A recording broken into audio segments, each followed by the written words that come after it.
Assalamualaikum warahmatullahi wabarakatuh. Hari ini kita mempelajari ilmu pengetahuan alam dengan materi mengenal perkembangbiakan pada hewan.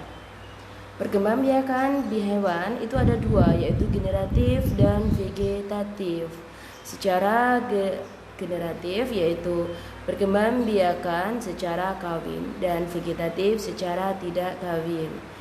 Generatif itu ada pembuahan, ya, pembuahan itu atau fertilisasi adalah bertemunya sel kelamin jantan dan sel kelamin betina. Fertilisasi itu ada dua. Fertilisasi atau pembuahan itu ada dua, yaitu fertilisasi internal dan fertilisasi eksternal. Fertilisasi internal itu adalah pembuahan di dalam tubuh induknya. Sedangkan fertilisasi eksternal adalah pembuahan di luar tubuh induknya. Pembuahan itu kan bertemunya sel kelamin jantan dan sel kelamin betina. Sel kelamin jantan itu apa? Yaitu sel kelamin jantan pada hewan adalah sel sperma atau spermatozoid, yang disebut spermatozoid ya. Dan sel kelamin betina adalah sel telur. Untuk generatif, ya, adanya ovipar, vivipar, dan ovovivipar. Ini termasuk adalah fertilisasi atau pembuahan dari dalam tubuh induknya, yaitu ovipar, vivipar, dan ovovivipar. Sedangkan fertilisasi di luar itu contohnya adalah ikan dan katak, ya. Itu fertilisasi eksternal atau fertilisasi di luar, contohnya adalah ikan dan katak. Jadi pembuahannya ada di luar tubuh induknya. Oke, untuk generatif ini yang fertilisasi internal atau di dalam tubuh induknya itu ada ovipar, vivipar, dan ovovivipar. Contoh dari ovipar. Ovipar itu bertelur. Gimana cara menghafalkannya? Ovipar, O kan telur ya, bulat, O bulat dari ovipar, bertelur. Ini contohnya ya, seperti ayam, burung, dan lain-lain.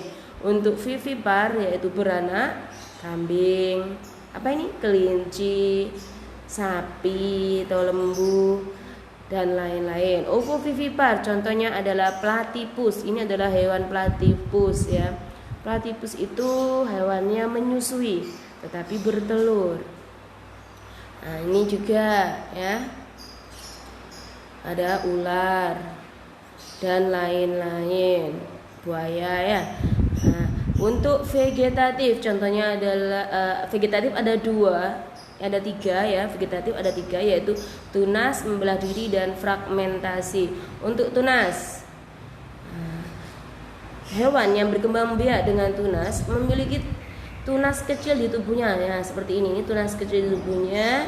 Ketika sudah dewasa, tunas kecil tersebut akan berpisah dengan induknya dan membentuk individu baru. Ini berpisah ya.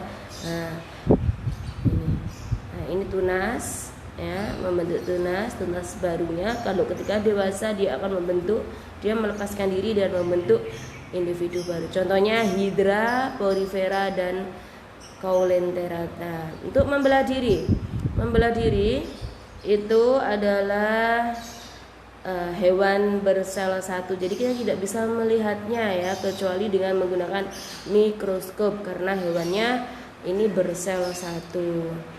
Nah, membelah menjadi dua.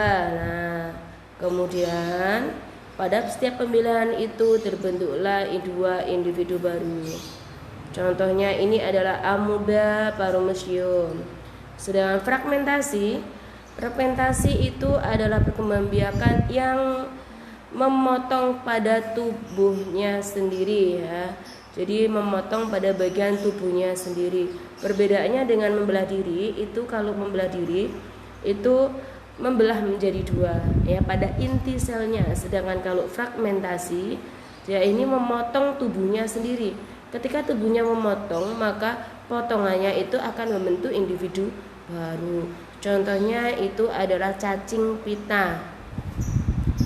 dan cacing pipih. Ya, wassalamualaikum warahmatullahi wabarakatuh. Jangan lupa dicatat dan dicari contoh-contoh ovipar, vivipar, dan ovovivipar sebanyak-banyaknya ya, dipelajari. Wassalamualaikum warahmatullahi wabarakatuh.